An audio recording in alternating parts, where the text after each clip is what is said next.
বাত থাকে ভিতরে, মানে বাতের ক্ষমতা থাকে, তাহলে তোমরা বিয়ে করো। বাত কাকে বলে? বাত বলে আপনি একটা স্ত্রীকে বউ করে বাড়িতে নিয়ে আসবেন, ওকে আপনি খেটে খাওয়াইতে পারবেন কি পারবেন না? ওকে কাপড় দিতে পারবেন কি পারবেন না? ওকে মোহর দেওয়ার ক্ষমতা আছে কি নাই? ওর জন্য একটা বাড়ি সুন্দর করে বাড়িতে থাকার জায়গা করতে পারবেন কি পারবেন না? ওই মহিলাটাকে, ওই নারীটাকে, বেড়ি ছেলেটাকে বাড়িতে নিয়ে আসার পর তার সাথে তোমার সহবাস করার, মিলন করার ক্ষমতা আছে কিনা, এই সমস্ত জিনিসকে বাদ বলা হয়েছে। কিন্তু আফসোসের বিষয়, আফসোসের কথা, শেরশাবাদের মধ্যে, আমাদের মধ্যে মনে হয় সব থেকে ছোট কালে বিয়ে দিচ্ছে আমরা ছেলে পিলার, বেটা বেটির দিনে। বেটা ছেলে গেলার বয়স 12 বছর, 13 বছর, 14 বছর হলো। বেটি ছেলে গেলার বয়স 9 বছর, 10 বছর, 12 বছর হয়েছে। বিয়ে দেওয়ার জন্য আমরা হুড়াহুড়ি করতে লাগছি, বিয়ে দেওয়ার জন্য আমরা তাড়াহুড়া করতে লাগছি যে এখন আমাদের ছেলে মেয়ের বিবাহ দিতে হবে। এবার ওই গার্জিয়ানকে বলবো, কেন আপনি বিয়ে দিচ্ছেন ছোট কালে? ছোট কালে কেন বিয়ে দিচ্ছেন? ছোট কালে বিয়ে দেন মানা নেই, জায়েজ আছে শরীয়তে, কিন্তু ওর যখন একটা বিয়ের বয়স পৌঁছে যাবে, এখানে ছোট বাচ্চাকে আল্লাহ রাসূল ডাকেননি, জওয়ানকে ডেকেছেন। তাহলে হাদিস থেকে বোঝা গেল কি, যে মানুষ যখন সাবালিক হয়ে যাবে, মানুষ যখন বয়স হয়ে যাবে, জওয়ান হয়ে যাবে, তখন বেটা বেটির বিয়ে দেন। কিন্তু আজকে আমাদের অবস্থা যে যেমনি বেটা বেটির বয়স 10 বছর 12 বছর হলো, ঘন ঘন ঘন ঘন এবারে ঘুরতে শুরু হয়ে গেল।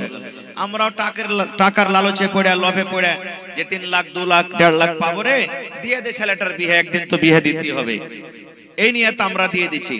কিন্তু আমি ওই বাপকে বলবো, ওই গার্জিয়ানকে বলবো, আপনি তো আপনার ছেলেটার বিয়ে দিয়ে দিলেন, এখনো যদি কষা চিপে তো দুধ বাড়াবে, ও নিজের স্ত্রীর খেয়াল কেমন করে রাখবে? স্ত্রী কি জিনিস কিছুই বুঝে না, স্ত্রী কাকে বলে জানে না, ওই বেটি ছেলেটাও জানে না যে স্বামী কি জিনিস, শ্বশুর কি জিনিস, শাশুড়ি কি জিনিস, কিছুই বুঝে না। ফলে কি হয়েছে, 2 মাস 4 মাস 6 মাস পর আর একদিন তখন বেটি ছেলেটা বলছে যে বাপুজি আর ভাত খাবো না, বাড়তে থাকবো না। এবার কোনো বাহানা দিয়ে ফান্দে ফেলে ছেলেটাকে পটিয়া সটিয়ে ডেকে তার হাতে দড়ি বেঁধে তখন বলছে, তোর বাপ কেটা, 2 লাখ টাকা তোকে দিয়েছি, 3 লাখ টাকা বিয়েতে খরচ হয়েছে, 5 লাখ টাকা তুই দিয়ে তালাক করে নিয়ে চলে যায়। এগুলো না হয়েছে আমাদের সমাজে, হয়েছে না হয় না? এই জন্য ওই গার্জিয়ানকে বলবো যে বেটার বিয়ে দেন কিংবা বেটির বিয়ে দেন, বয়স হয়ে দেন, আর ওকে বুঝান, ওই ছেলেটাকে বুঝান যে তোর স্ত্রীর কি হক, এবং মেয়েটাকে বুঝান তো তোর উপরে তোর স্বামীর কি হক, এগুলা বুঝান। অবস্থা কি জানেন? সুবহানাল্লাহ, আজকে একটা বেটা ছেলে বিয়ে করে চলে গেল, লাগতে পুঁটা বইছে ভাই, পুঁটা চুইছে, ও জানে না যে স্ত্রীর সামনে কেমন ভাবে থাকতে হয়। গুটকা খাইছে, মধু খাইছে, সুবহানাল্লাহ, এমন দুর্গন্ধ করছে মুখ। ওই স্ত্রীর পাঞ্জরা যখন আপনি রাতের বেলাতে ঘুমাবেন, মুখ লেগে যাবেন, তো স্ত্রীটা থাকবে আপনার বাড়িতে? জীবনে থাকবে না, আপনার বাড়িতে পালিয়ে যাবে ওখান থেকে। আল্লাহর রাসূল বলেছেন, কাঁচা পেঁয়াজ কাঁচা রসুন খায়া মসজিদে যায়ও না।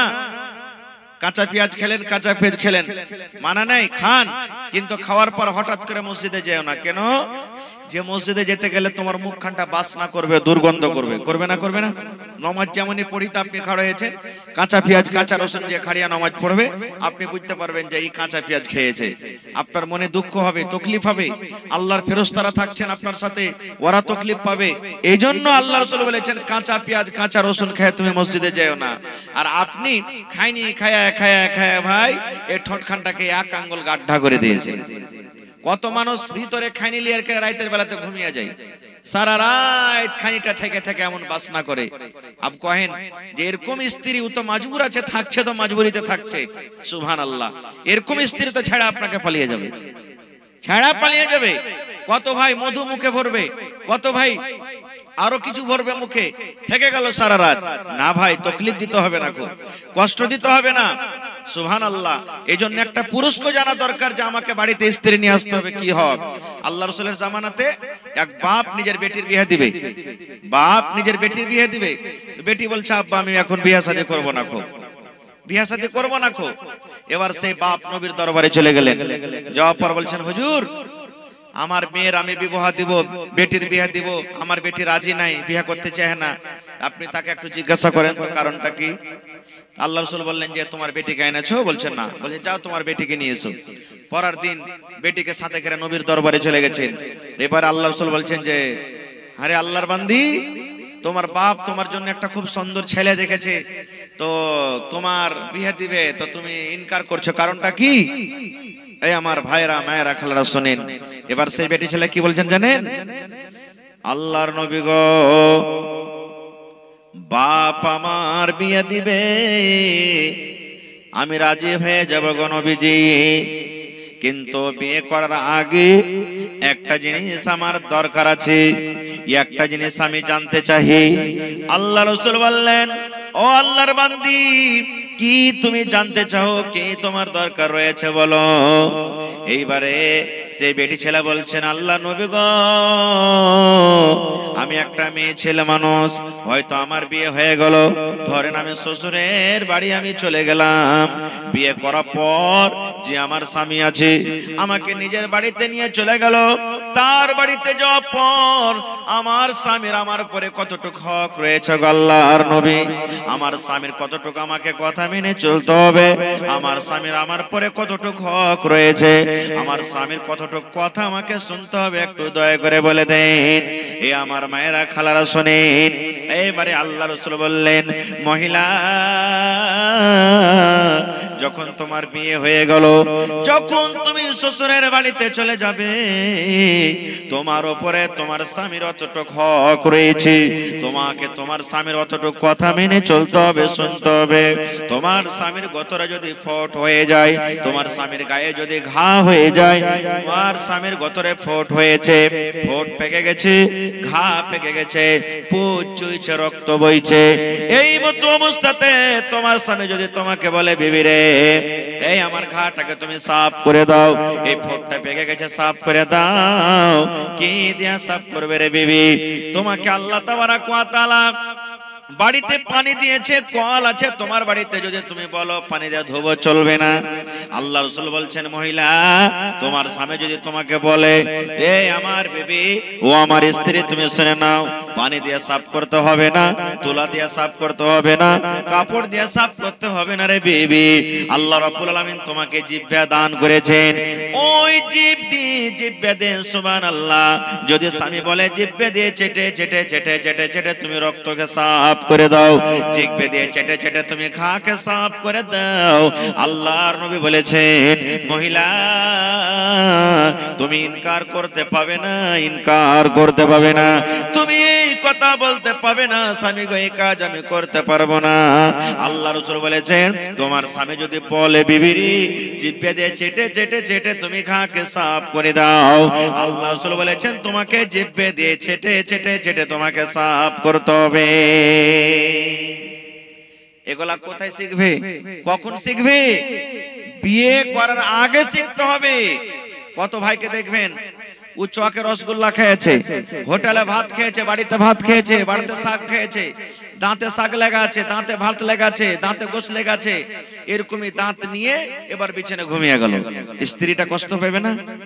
এই সমস্ত জিনিস জানতে হবে ভাই মুসলমান। তাহলে আল্লাহ তাবারাক ওয়া তাআলা যৌবন কাল দিয়েছে, যৌবন কালকে আপনাকে কাজে লাগাতে হবে। শুধু তা নয়, আল্লাহ নবীর জামানাতে একজন মহিলা দেখতে কালো, একটা বুড়ি মায়ের লোক আল্লাহ রাসূল কাছে বলছেন হুজুর, আমি নামাজ পড়ছি, রোজা করছি, দান সাদকা খেরাত করছি, তেলাওয়াত করছি, যতদূর আল্লাহ আমাকে শক্তি দিয়েছে আমি আমল করছি, আমি কি জান্নাত পাবো না? একজন মহিলা এসে বুড়ি মেয়ে লোক এসে বলছেন হুজুর, আমি নামাজ রোজা দান ধ্যান সব করছি, আল্লাহ কি আমাকে জান্নাত দিবে না? রে আমার মায়েরা খালারা শোনেন, যখন কথাটা শোনা পর এবারে আল্লাহ রাসূল বললেন ও আল্লাহর বান্দি মহিলা শুনে নাও, আল্লাহ রাব্বুল আলামিন কোন বুড়া এবং বুড়িকে আল্লাহ জান্নাত দান করবেন না, কোন বুড়া এবং বুড়ি জান্নাতের ভিতরে যাবে না রে, জান্নাতের ভিতরে যাবে না, কোন বুড়াও জান্নাতে যাবে না, কোন বুড়িও জান্নাতে যাবে না। এই কথাটা শুনে ওই বুড়ি মেয়ে লোক লাগলো কাঁদতে, সুবহানাল্লাহ, আল্লাহ বুড়িয়ে গেছে বলে জান্নাত জাহান্নাম জান্নাত পাবো না, এত আমল সব বেকার হয়ে গেল। যখন তার মনটা খারাপ, কাঁদতে শুরু করেছে, এবার দয়ার রাসূল বললেন ও আল্লাহর বান্দী শুনে নাও, ও আল্লাহর বান্দী শুনে নাও, তুমি মন খারাপ করিও না, তুমি কেঁদো না, কেঁদো না, তুমি তোমার মনটাকে খারাপ করিও না। আজকে তোমার বয়স 80 বছর আছে, আজকে তোমার বয়স 60 বছর আছে, আজকে তোমার বয়স 50 বছর আছে। যখন তুমি জান্নাতের ভিতরে যাবে, আল্লাহ যখন তোমাকে জান্নাত দেবেন, তখন তোমার বয়স 80 বছর হবে না, তোমার বয়স 100 বছর হবে না, তোমার বয়স 60 বছর হবে না, তোমার বয়স তখন সেই টাইমে সেই সময়তে 20 বছর হবে, 25 বছর হবে, 23 বছর কার তুমি যুবক যুবতী হয়ে তোমার বয়স যৌবন কাল থাকবে। যখন আল্লাহ রাব্বুল আমিন তোমাকে জান্নাত দান করবেন, যখন তুমি জান্নাতের ভিতরে যাবে, ওই টাইমে তোমার বুড়াতি কাল থাকবে না, ওই টাইমে তোমার বয়সটা 20 বছর, 25 বছর, 23 বছর কার তোমার বয়স হবে। কেন? আল্লাহ তখন আর বুড়া করে আপনাকে দিবে না, জুয়ানি হালাতে আল্লাহ জান্নাতে পাঠাবে। কেন? এই জন্য আজকে যদি আপনাকে সুপ্রিয়াম খেতে দেয়, মনে করেন সুপ্রিয়াম খেতে দিলে, যতটি এখানে বয়স প্রাপ্ত ভাই নানা দাদু বসে আছেন, আপনারা সুপ্রিয়াম চাবিয়া খাইতে পারবেন? এখন পারবেন কি? পারবেন না খাইতে?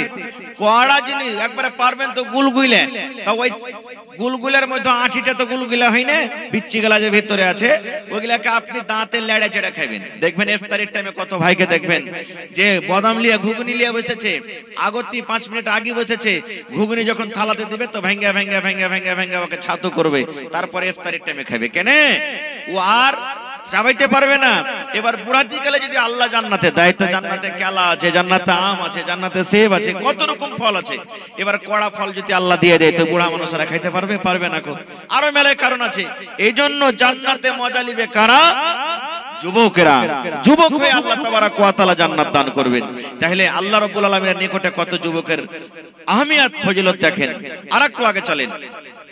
আল্লাহ রাসূল বলেছেন, হে আমার উম্মত শুনে নাও, যেদিন কিয়ামত কায়েম হবে, হাসরের ময়দান হবে, ওই কিয়ামতের দিন আল্লাহ রাব্বুল আলামিনের আরশ ছাড়া কোনো ছায়া থাকবে না, কোনো মসজিদ থাকবে না, মাদ্রাসা থাকবে না, গাছপালা কিছু থাকবে না, সব নষ্ট হয়ে যাবে, ফানা হয়ে যাবে।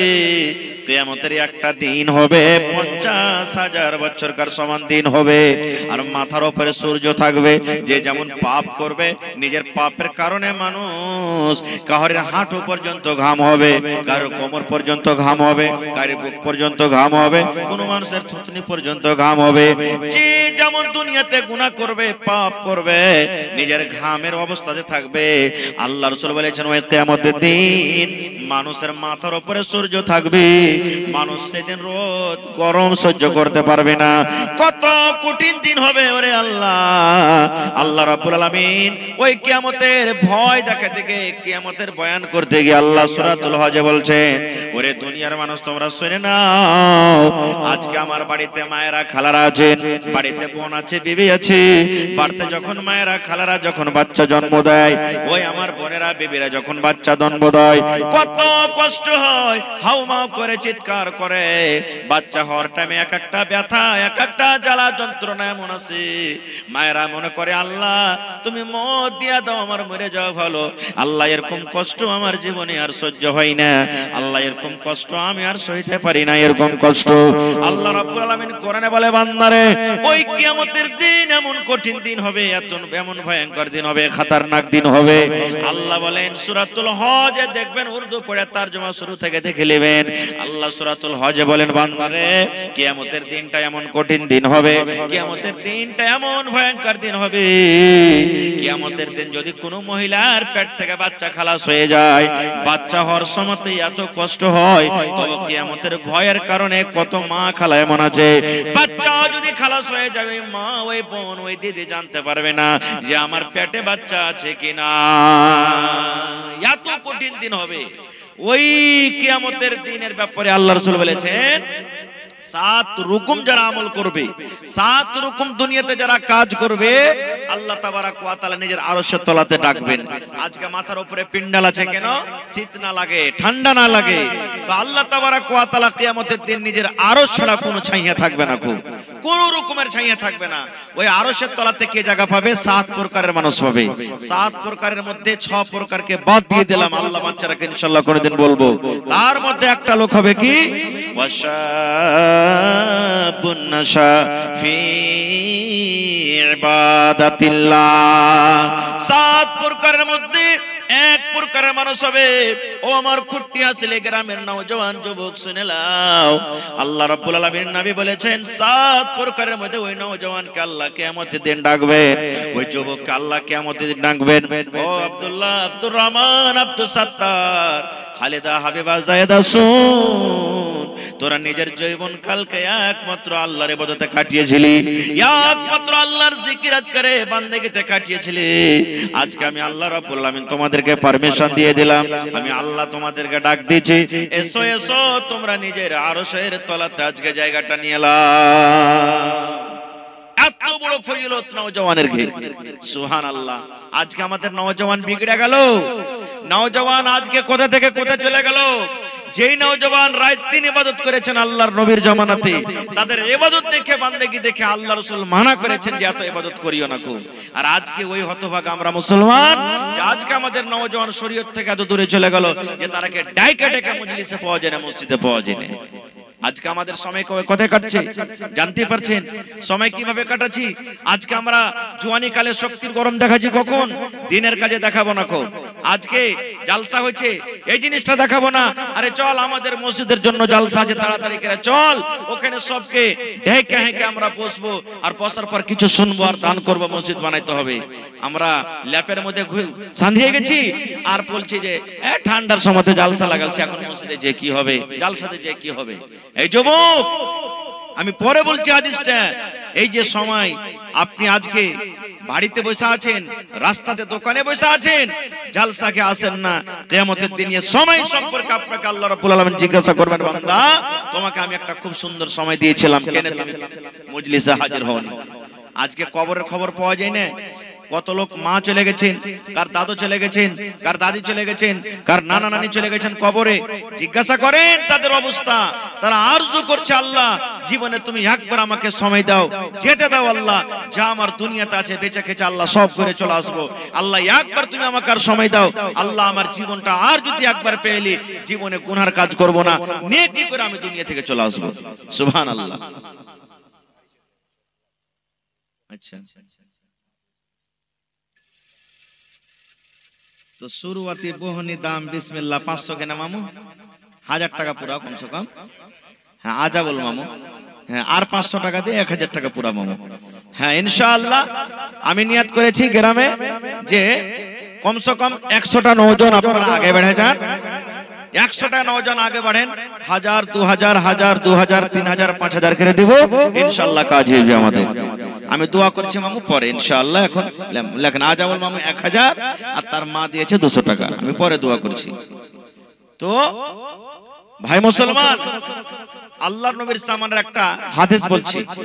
আল্লাহর নবীর জামানাতে আল্লাহর রাসূল ভাই বানিয়ে দিলেন, ভাই আনসারি সাহাবী, আর মদিনাতে যারা সাহাবী আছেন মুসলমান ওরাকে আনসার বলা হয়েছে, আর যারা মক্কা থেকে হিজরত করে চলে গেছেন ওরাকে মুহাজির বলা হয়েছে। ভালো করে শুনুন হাদিসটা, মক্কা থেকে বাড়ি ঘর ছেড়ে যারা চলে গেছেন মদিনা ওরাকে মুহাজির বলা হয়েছে, আর মদিনাতে যারা আছেন ওরাকে আনসার বলা হয়েছে। তা আল্লাহর নবী মুহাজির আর আনসারের মধ্যে ভাই লাগিয়ে দিলেন। ভাই লাগিয়ে দিলেন কেন জানেন? মক্কা থেকে যারা গেছে বেঈমান শয়তানের যন্ত্রণায় গেছে মক্কা, নিজের বিবিকে ছেড়ে চলে গেছেন, নিজের বাচ্চাকে ছেড়ে চলে গেছেন, বাড়ি ঘর ছেড়ে চলে গেছেন, মা বাপকে ছেড়ে চলে গেছেন, সুবহানাল্লাহ, জমি জায়গা টাকা পয়সা দিনের খাতিরে সব ছেড়ে চলে গেছেন, কিছু নাই। তা আল্লাহ রাসূল বলছেন যে তোমরা ভাই হয়ে যাও, যেমন আপসে মারপেটের ভাই হয় চলাফেরা করে এরকম ভাবে তোমরা চলাফেরা করো। তো সাহাবীদের মধ্যে একটা হাদিস বলছি, বুখারী শরীফের হাদিস, যে সালমান রাদিয়াল্লাহু তাআলা আনহু, সুবহানাল্লাহ, আর আবু দারদা রাদিয়াল্লাহু তাআলা আনহু দুজনকে আল্লাহ রাসূল ভাই বানিয়ে দিলেন। কে? একজন সালমান আর একজন আবু দারদা, দুজনকে রাসূল ভাই বানিয়ে দিলেন। আজকে আমরা বিয়ের বাড়ি বেড়াতে যাই, শ্বশুর বাড়ি বেড়াতে যাই, আরো অন্য বিভিন্ন জায়গাতে বেড়াতে যাই কি যাই না? যখন কিছু সময় কেটে গেল তো সালমান রাদিয়াল্লাহু তাআলা আনহু একদিন ভাইয়ের বাড়ি বেড়াতে গেছেন। ভাইকে আবু দারদা, আবু দারদার বাড়ি, ভাই বানালছেন রসুল, ভাইয়ের বাড়ি বেড়াতে গেছেন। এবার ধরেন যে 12টাতে পৌঁছলো কি 1টাতে পৌঁছলো কি 2টাতে পৌঁছলো, শেষ কথা দিনের বেলাতে চলে গেলেন ভাইয়ের বাড়ি বেড়াতে। এবার দরজাতে আওয়াজ দিচ্ছে, আবু দারদা ভাই বাড়িতে আছো? ওই টাইমে কিন্তু আবু দারদা বাড়িতে নেই, আর স্ত্রী বাড়িতে আছেন। কে তুমি? না তো বলছে ভাবি আমি সালমান, আমি সালমান এসেছি ভাইয়ের সাথে দেখা করার জন্য। বলছে তোমার ভাই তো না, এক্ষুনি আসনেওয়ালা আছে, কোথায় গেছেন? তো আইসো তুমি বসো। এবার বসিয়ে দিলেন। এবার বসা পর এ আমার ভাইয়েরা মায়েরা খেলারা দেখেন সুবহানাল্লাহ, সালমান আবু দারদার স্ত্রী মানে ভাবিকে বলছেন যে হাজি ভাবি ব্যাপারটা কি কিছু যে বুঝতে পারি না, সহিহ হাদিস কোন গল্প নয়। বলছে কি রে ভাই? ওর ভাবি বলছেন যে আবু দারদার স্ত্রী, কি রে ভাই? বলছে যে হ্যাঁ গে ভাবি, তুই যে বাড়িতে আছিস তো খুব ভালো কাপড় পিনতে নাইস, চুল গালা তোরে উস্কে খুস্কি আছে, ঝাঁকড়ি মাকড়ি আছে, সিধা করেও নাইস, মেকআপ করে ফেস পাউডার কিছু নেই, নতুন কাপড় পিনতে নাইস, কালে ঝলো মাখা হয়ে আছে, তোর একটা মানে যেরকম থাকা চাই, সাইজে কুজে ভালোভাবে ওরকম হ্যাঁ তুই নাইস, কি ব্যাপারটা? এবার কথাটা শোনা পর তখন সালমান বলছেন যে আমার ভাবি আমাকে বলছেন কি জানেন, রে সালমান ভাই কার জন্য আমি সাজন সাজবো রে ভাই? কে আমাকে দেখবে? কার জন্য আমি নতুন কাপড় পরবো? কাকে আমি সিধা করে দেখাবো? কাকে আমি পাউডার মেখে দেখাবো? কাকে আমি সুন্দর করে মেকআপ করে দেখাবো? কে আমার নতুন কাপড়ের দিক দেখবে? কাকে আমি সিধা করে দেখাবো? কে আমাকে দেখবে? দেখার কোনো লোক নাই, দেখার মানুষ নাই। এজন্য ভাই আমার জীবন যেইভাবে কাটছে আমি ঠিকই আছি, এরকম ভাবে আমি চলছি। আমি মেকআপ করব, সুন্দর হয়ে সেজে থাকবো, আমি সিধা করে থাকবো। কে আমার সিধা দেখবে? সিধা দেখার মতো লোক না। যখন কথাটা বলা তখন সালমান রাদিয়াল্লাহু তাআলা বলছেন কেমন কথা বলছো ভাবি? ভাইকে তুমি দেখাইবে? ভাই বাড়িতে আছে, ভাইকে দেখাইবে? আমাদের জমানার মতন তো মা খালা নাই যে ওর পুরুষ 1000 টাকা দামের ওকে শাড়ি কিনে দিবে, আর ওই শাড়ি পুরুষের সামনেও পিনবে না, বইরাতে যাবে তখন ওই বিয়েকে দেখাতে যাবে শাড়ি। এরকম হয় না? হয় না? হ্যাঁ, ভাইয়ের বিয়ে লেগেছে, বিহানের বাড়ি ঘুরতে যাবে, রাতের বেলাতে পুরুষকে জিজ্ঞাসা করবে হাজি আব্দুল্লাহর বাপ কাল যে বিহার বাড়ি বেড়াতে যাবো তো এখানটা কাপড় গালা ভালো নাই, কি পিন্ধে যাবো? ওই কাপড় খানটা যখন যাবে বিহার বাড়ি তখন পিন্ধে যাবে, আর ফের আসবে তখন খুলে দিয়ে দেবে। আর পুরুষের সামনে ওই ছিঁড়ে তেনা গোবর লাগা কালি মাখা এগুলোই পিন্ধে পিন্ধে থাকবে। পুরুষের বাড়িতে যখন থাকবে তখন ভালো সেন্টওয়ালা তেল মাখবে না। পুরুষের বাড়িতে থাকবে তখন সিধা করে থাকবে না কো। পুরুষের বাড়িতে থাকবে তখন সুন্দর করে মেকআপ করে থাকবে না। কুটুম বাড়ি যাবে তখন দেখবেন হায় রে সাজন। হে মায়েরা খেলারা, নিজের স্বামীর সামনে সাজতে হবে। যত সাজতে পারেন, যত সেন্টওয়ালা তেল মাখতে পারেন, এমন ভাবে আপনার স্বামীর সামনে আপনি থাকবেন না যাতে সব সময় আপনার স্বামী আপনার আগা পিছা করে, মনে হয় কাজ কামে মনে হয় ভুলে যায়, এরকম সাজতে হবে। আর মা খালারা এখন এমন থাকছে না যে মনে করবে শালা ইয়ার বাড়িতে না থাকাই ভালো, বিদেশি থাকা ভালো, বাইরে থাকাই ভালো, চকি ঘুরাই ভালো, এরকম থাকবে।